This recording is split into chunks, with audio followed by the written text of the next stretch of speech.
Bonjour à tous et bienvenue, je suis Laetitia et vous écoutez l'essentiel.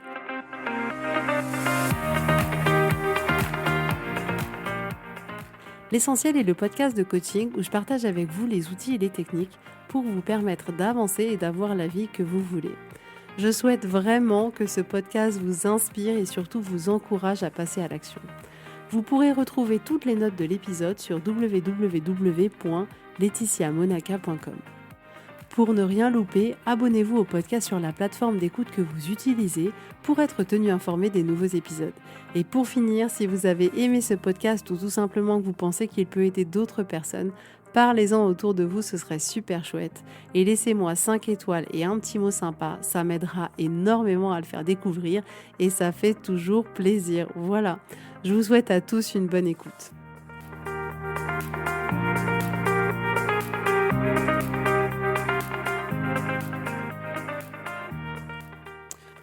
Coucou tout le monde, j'espère que vous allez bien. Je suis hyper contente de vous retrouver aujourd'hui pour un nouvel épisode.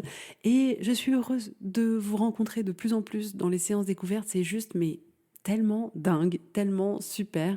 J'aime voir aussi à quel point finalement l'univers met sur mon chemin des personnes avec qui il y a des similitudes de vie, des similitudes de problématiques. Je pense que de toute manière, on n'est pas sur la route des gens par hasard et je suis convaincue qu'il y a une bonne raison à ça et qu'on est tous en train de co-créer des choses ensemble qui sont juste incroyables et vous découvrir à chaque séance découverte, c'est juste mais tellement agréable.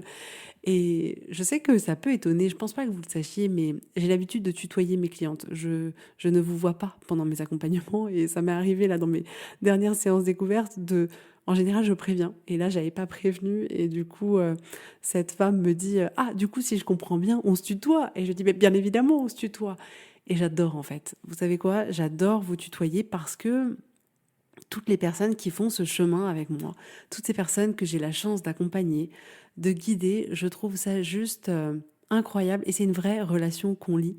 Et cette relation, elle peut passer que par le tu. En fait, je ne me vois pas avoir des personnes et leur demander comment vous allez aujourd'hui. Non, non, c'est pas ça que je crée ici. C'est un vrai espace de connexion et pour se connecter, j'ai besoin d'avoir cette proximité avec vous pour que vous puissiez être complètement vous-même, que vous puissiez dire exactement ce que vous avez envie de dire. Et c'est juste incroyable. Donc, vous étonnez pas si vous faites une séance découverte et que je vous tutoie. Normalement, je vous préviens, mais parfois, il m'arrive d'omettre ce détail-là.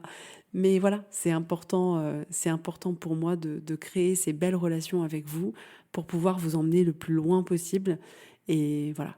Donc aujourd'hui, on va parler ensemble des choses qui changent un peu dans notre vie et de flexibilité, de tout un tas de choses. Je m'explique. Dans la vie, tout change. Tout change avec le temps. Et je me rendais pas compte à quel point les choses pouvaient changer et à quel point j'étais en résistance par rapport à ces changements, mais vraiment sur des choses que je ne soupçonnais pas. C'est-à-dire que je me suis rendu compte là, avec mes enfants, que la vie que j'avais connue, l'enfance que j'avais connue, elle n'était pas du tout la même que celle que mes enfants allaient connaître. Et en fait, je me suis retrouvée comme ça face à la réalité de me dire, ah oui, mais en fait, moi, l'école, c'était pas comme ça quand j'étais petite. Les relations avec les camarades, c'était pas comme ça quand j'étais petite. Tout était complètement différente. Et je sentais cette nostalgie de mes minces. En fait, moi, j'aurais tellement aimé que tu grandisses dans le monde qu'il était quand, il y a 30 ans, quand j'avais 10 ans, quoi. Mais c'est plus comme ça aujourd'hui. Le monde, il a changé. Il y a, à mon époque, en tout cas, j'ai l'impression qu'il y avait beaucoup moins de harcèlement scolaire à l'école, qu'il y avait beaucoup moins de problématiques qui arrivaient aussi jeunes. Là, je vois ma fille de 11 ans, j'ai l'impression qu'elle a déjà entendu les pires drames de toute la société à son entrée en sixième, quoi. Ça a été hyper rude pour elle et pour nous. Et tout a changé. Les réseaux sociaux, les téléphones, tout a changé. Et la vie, elle change. C'est pareil. Le couple qu'on peut former quand on est tout au début d'une relation, il est inévitablement pas le même que le couple que vous avez aujourd'hui. Mais nous, on reste un peu comme ça figé dans, en fait, mon couple, il devrait être comme il était au tout début. La société, elle devrait être comme moi, je l'ai connue à cette période où je l'aimais bien. Idem pour les relations qu'on peut avoir avec nos enfants. Les relations qu'on a avec nos enfants quand ils sont tout petits, c'est complètement différent de la relation qu'on peut avoir avec un adolescent, avec un adulte. C'est complètement différent et parfois on peut rester attaché comme ça, vous savez, à dire mais en fait, à l'époque, tu étais tout petit, c'était plus facile, c'était et c'est ça que je veux aujourd'hui. Mais aujourd'hui, c'est plus forcément un tout petit qu'on a. Idem avec son corps, c'est-à-dire qu'on peut être là, ben voilà, mon corps il était comme ça. Pourquoi là, 30 ans plus tard, il est différent mon corps? Je suis pas du tout ok là. Et on est comme ça un peu en résistance en essayant de faire une réunion avec nous-mêmes en se disant non encore, s'il te plaît, reviens 30 ans en arrière. Et pareil pour des relations qu'on peut avoir avec des amis où on se dit ah ouais mais la relation qu'on avait quand on était jeune elle est tellement différente de la relation qu'on a aujourd'hui et maintenant peut-être on se parle moins, peut-être on se voit moins, peut-être que voilà c'est moins riche ou c'est moins authentique ou on partage moins de choses qui sont hyper vivantes ou je sais pas et on se dit non mais non en fait aujourd'hui je veux pas que ce soit comme ça, je veux que ce soit comme c'était avant. Pareil avec des relations avec des frères et sœurs, pareil avec le système scolaire de ah oui, moi quand j'ai connu quand j'étais petit c'était ça, maintenant c'est freestyle, c'est pas ça que je veux. Et on est comme ça à ne pas forcément toujours se rendre compte que oui, la vie elle change, que la vie elle change, que tous les paramètres changent et que inévitablement on peut pas rester figé à un état qu'on aurait aimé. Et parfois c'est un peu ce qu'on veut, vous savez, on est un peu là où on se dit ok, là je suis arrivé dans un endroit de ma vie où en fait ok, tous les paramètres, ils sont plutôt bien. Ok, on reste comme ça. On bouge plus, on prend une photo, on fiche dans le temps. Et je veux que surtout, rien d'autre ne se produise que ces choses merveilleuses. Mais la vie ne fonctionne pas comme ça. En fait, tout avance, tout évolue en permanence. Et parfois, on a du mal à évoluer avec cette vie-là, avec ces changements-là. Et inconsciemment, on a un peu comme un bug. C'est-à-dire qu'on est là, on comprend pas.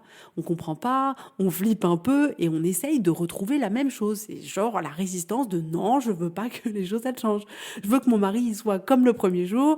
Je veux que l'école soit exactement comme moi je l'ai connue il y a 20 ans. Je veux que mon corps il soit exactement comme il était avant. Je veux que, etc. Et on est comme ça, hyper bloqué et en ne pouvant ne pas comprendre ce qui est en train de se passer.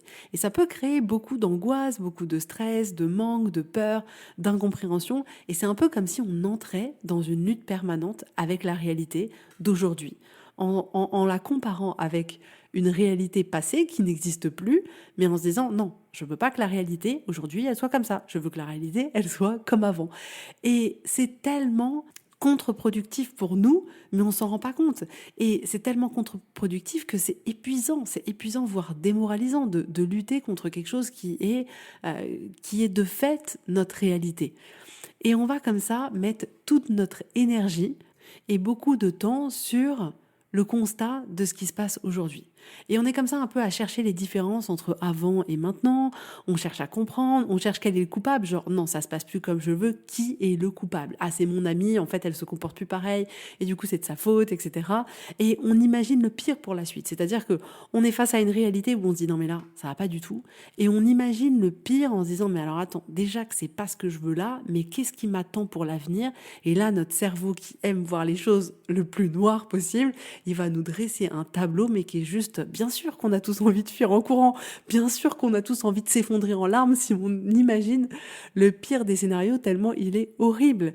Et de fait, on profite pas du moment présent. On reste comme ça bloqué dans cette peur, bloqué dans cette peur du nouveau qu'on ne comprend pas, qu'on ne veut pas forcément, et c'est une réalité. Ça veut pas dire qu'il faudrait se dire ok, la vie aujourd'hui en fait tout est bien, je suis heureux. Non, c'est pas ça que je veux dire. Mais nous, on va avoir tendance à rentrer dans cette forme de résistance qui nous est pas utile.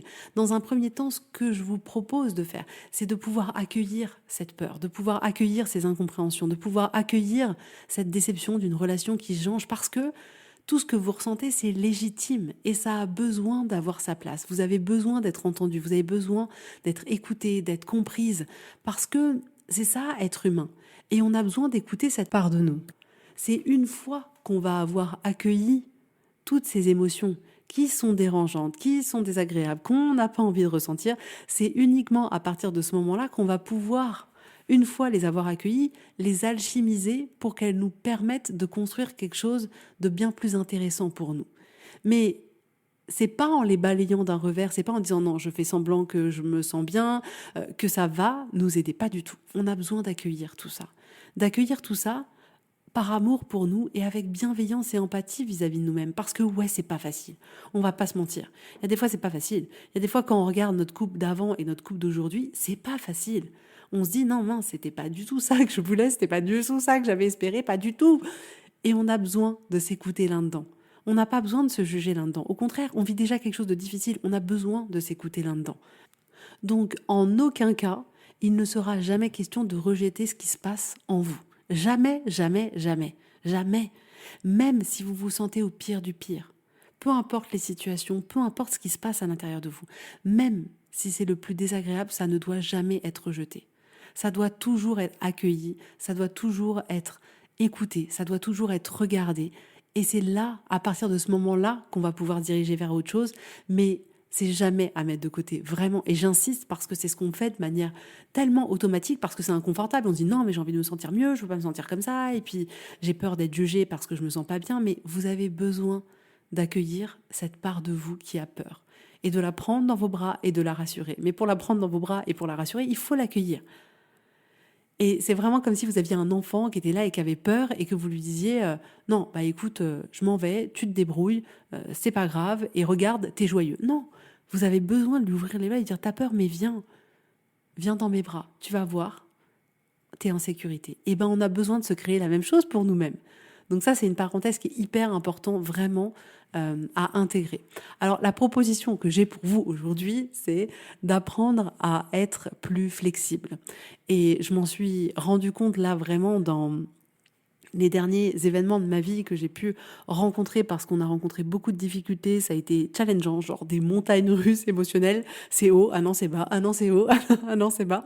Et je me suis rendu compte à quel point j'étais rigide, les amis, mais tellement rigide, et pas du tout flexible, pas du tout.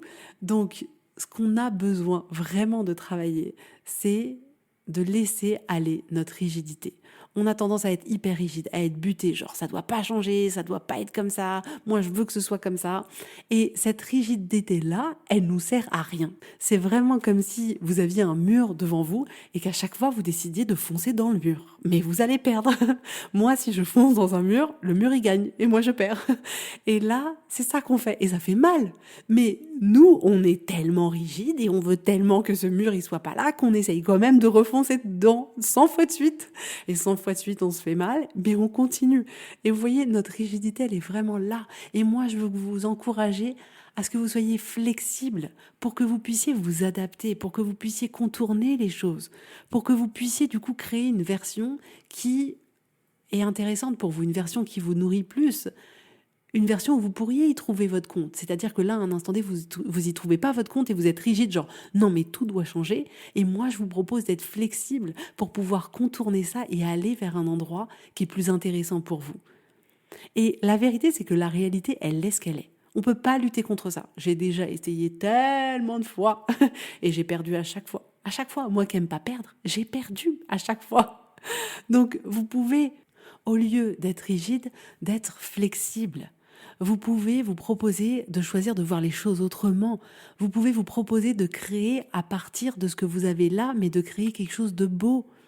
C'est-à-dire que quand on est rigide, on a tendance à foncer dans le mur direct, tout droit, passe pas par la case départ, j'y vais direct tête baissée. Et ce que je vous propose là, en étant flexible, c'est de vous dire, ok, qu'est-ce que je peux faire? Peut-être que ce mur qui est là, peut-être que je peux le repousser. Peut-être que je peux l'utiliser, ce mur. Peut-être que je peux le contourner. Tiens, peut-être que je pourrais grimper sur le mur. Peut-être que je pourrais même le décorer, ce mur. Mais ce mur, il est là. Comment vous pouvez être flexible dans cette situation pour qu'à la fin, elle vous serve, cette situation. Pour arrêter de lutter, mais pour commencer à créer, pour commencer à vivre. L'acceptation de la situation, c'est toujours le premier pas vers la flexibilité. C'est-à-dire que dès lors où on reste en résistance, genre non, ça devrait pas être comme ça, on ne commence pas le chemin vers la flexibilité. Donc gardez bien à l'esprit que le premier pas, c'est toujours d'accepter que, ben ouais, la réalité, même si on l'aime pas, elle est ce qu'elle est. Et c'est ça, moi, je l'ai vu par exemple avec ma fille qui revient de l'école à 11 ans et qui me parle des horreurs les plus horribles que j'ai jamais entendues arriver en sixième, génial. Je peux pas lutter contre ça. Bien sûr que je voudrais qu'elle soit dans un endroit où il y ait que des arcs-en-ciel, qu'il y ait que des petits nounours, que des licornes, que tout soit beau, qu'il n'y ait pas de gens qui aient vécu des choses horribles. Mais c'est pas la réalité. C'est pas la réalité. Donc maintenant, comment je compose avec ça? Comment je peux être flexible? Est-ce que je reste rigide en me disant c'est pas normal, les élèves ils devraient pas parler comme ça, c'est pas normal, la société elle devrait pas être comme ça, c'est pas normal? Ou est-ce que je me dis ok, comment je rends cette situation la plus flexible possible? Et donc dans cette situation-là, ça a été ok, comment je peux l'accompagner? Comment je peux faire en sorte que ce qu'elle entende là, ça lui permette de grandir, que ça lui permette d'être plus forte, que ça lui permette de poser des limites pour dire écoute, moi j'ai pas forcément envie d'entendre ces histoires-là. Et cette flexibilité-là, ça m'a permis de trouver d'autres choses qui sont bien plus constructives pour nous que de me dire ah non, ça devrait pas, ça devrait pas, ça devrait pas, ça changera rien. Ça changera rien. Et c'est ça que je vous propose aujourd'hui. Donc, si vous rencontrez une situation où vous avez cette impression comme ça de lutter en vous disant mais avant c'était pas comme ça, moi je préférais comment c'était avant, que vous sentez cette forme de résistance là arriver. La première étape, c'est vraiment d'accepter ce qui se passe à l'intérieur de vous. Avant même, les amis, d'accepter la situation. Il faut commencer par le début. Et le début, c'est accepter ce qui se passe en vous. Et si en vous, c'est la guerre, les amis, il faut accepter la guerre. Il faut accepter ce qui se passe en vous. C'est jamais pour vous faire du mal, c'est jamais pour vous nuire, c'est pour vous dire quelque chose, c'est pour libérer quelque chose, mais ça a un sens. Et on a besoin d'écouter ça. On a besoin d'écouter cette partie de nous qui peut avoir peur, cette partie de nous qui comprend pas, cette partie de nous qui est déçue. On a besoin de l'accepter, que ça se passe pas forcément toujours hyper girly à l'intérieur de nous-mêmes. Et ensuite, une fois qu'on accepte de pas se sentir bien, on va observer tout ce qui s'y passe. Comment on se sent physiquement, observer qu'est-ce qui nous vient à l'esprit, quelles sont toutes les pensées qu'on a, observer absolument tout ce qu'il y a à l'intérieur de vous et sans jugement, juste avec la plus grande curiosité du monde, juste avec la plus grande bienveillance du monde vis-à-vis de vous-même. Et une fois vous allez avoir observé ce qui se passe à l'intérieur de vous, là, vous pourrez commencer à entamer d'accepter la réalité, d'accepter que oui, les choses, elles sont comme elles sont à cet instant-là. Et une fois que vous avez accepté la situation, c'est là où vous pouvez commencer à être plus flexible, à travailler cette flexibilité pour pouvoir créer la plus belle des expériences à partir de là. Parce que c'est ça qu'on veut. C'est comme si on vous avait mis une boule de terre à modeler devant vous, et c'est un gros tas tout dur, tout moche ou autre. Vous avez la possibilité là de le modeler pour en faire exactement ce que vous voulez. Mais je suis convaincue à l'heure d'aujourd'hui que la flexibilité est un outil hyper important à développer. Et je vous assure que ça vous aidera dans quasiment toutes les situations de votre vie. C'est-à-dire que plus on est flexible, moins on est en résistance et plus on ressent de la paix à l'intérieur de nous. Parce que c'est ça en réalité. Quand on se sent pas bien, c'est que souvent on est en résistance contre les choses. Non, la personne n'aurait pas dû faire ça, elle n'aurait pas dû dire ça, ça devrait pas se passer comme ça, la société elle devrait rester comme ça, les personnes elles devraient rester comme ça ou pas être comme ça. Et c'est parce qu'on est en résistance qu'on se sent pas bien. Dès lors où on est plus flexible, où on est plus dans l'acceptation, on retrouve un calme intérieur. Alors c'est à vous de choisir. Donc je vous demande, de quoi vous avez envie au fond de vous? Est-ce que c'est important pour vous de retrouver plus de calme, plus de sérénité? Il n'y a que vous qui pouvez savoir. Vous savez exactement tout ce qui est le plus bon pour vous. Vous êtes la meilleure personne qui savait tout ça. Donc connectez-vous à vous-même et demandez-vous qu'est-ce que je veux en fait. Est-ce que je veux continuer à être en lutte et je suis OK avec ça et voilà. Et je vais passer mon temps à essayer de comparer l'existant au passé et essayer de ramener le passé dans le présent? Ou est-ce que je veux m'autoriser à avoir un point de vue différent, à me sentir plus sereine à l'intérieur de moi, à me sentir plus paisible? Et je vous assure que c'est un merveilleux travail d'exploration qui peut prendre un peu de temps, mais qui vous apportera tellement à la fin. Et c'est vrai que parfois on a besoin d'aide dans ce processus-là, parce que tout seul, on ne sait plus trop comment faire, on reste assez bloqué dans notre tête, et je l'ai vu par moi-même dans certaines situations de rester bloqué et d'avoir besoin de quelqu'un d'extérieur, d'avoir besoin d'un coach, de quelqu'un qui puisse justement m'aider à sortir de moi-même pour qu'après je puisse de moi-même créer plus de flexibilité et avoir une expérience de vie qui me convient mieux. Parce que sinon, en réalité, on peut passer des vies entières à lutter. Et c'est tellement pas ce que je veux pour vous. Et j'insiste, là, j'aimerais que vous ressentiez ce que je ressens au fond de moi, parce que cette lutte-là, elle est tellement pesante, elle est tellement lourde à porter, que trop c'est trop, quoi. Et qu'à un moment donné, il faut lâcher. Et lâcher, c'est être flexible. Et c'est vrai qu'on n'a pas l'habitude de ça. On n'a pas l'habitude de ça parce qu'on nous a appris à rentrer en résistance. On nous a appris à dire non, je suis pas d'accord, non. Et du coup, sur des choses sur lesquelles on n'avait pas le pouvoir. Et du coup, nous, on continue à faire ça. On continue à faire ça tout au long de notre vie, dans les différents domaines de notre vie. Donc, non, je veux pas que mon enfant, il fasse pipi au lit. Oui, il fait pipi au lit, il fait pipi au lit. Maintenant, on fait quoi? Comment on peut être flexible dans cette situation-là? Malheureusement, nous n'avons pas le contrôle sur la vessie de nos enfants. C'est une réalité. Donc, c'est ça que j'aimerais vraiment partager aujourd'hui avec vous. C'est cette flexibilité-là pour arrêter de foncer dans des murs et de se faire mal encore et encore. Et là, je vous invite vraiment à essayer de vous demander aujourd'hui, dans votre vie, là, en ce moment, ce serait quoi cette chose où vous sentez que vous êtes en résistance, que vous sentez cette rigidité? Et allez explorer. Allez explorer avec curiosité ce que vous allez y trouver. Allez explorer ce qui se passe en vous, ce que vous ressentez, ce que vous pensez, qu'est-ce qui se passe, pourquoi cette situation, elle vient à vous. Est-ce que c'est une situation qui est là et présente depuis un moment? Et allez juste explorer cette situation. Et après, vous serez libre de faire exactement ce que vous avez envie. Moi, ce que je voulais vous proposer aujourd'hui, c'est vraiment de mettre en lumière que le fait de travailler cette compétence à être flexible, c'était vraiment un cadeau hyper précieux qu'on pouvait se faire, hyper précieux, pour nous, pour les autres, pour tout, pour tout. Donc voilà pour aujourd'hui. Si vous voulez réserver une séance découverte, il doit rester quelques créneaux, mais parfois il n'y a pas forcément toujours les créneaux qui vous conviennent. N'hésitez pas à m'envoyer un mail. Je vous répondrai pour qu'on puisse trouver le créneau qui matche le mieux avec vous. En tout cas, je vous souhaite à tous vraiment une super belle journée, un super bon week-end et je vous dis avec grand plaisir à la semaine prochaine. Bisous, bisous, bye bye.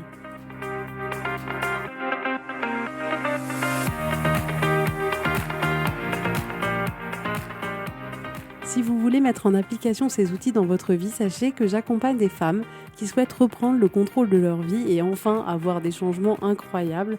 Donc si vous aussi, vous voulez que votre vie change, contactez-moi sur www.laetitiamonaca.com/contact. Je serai ravie de travailler avec vous et de vous accompagner. Vous allez voir, ça va vraiment tout changer.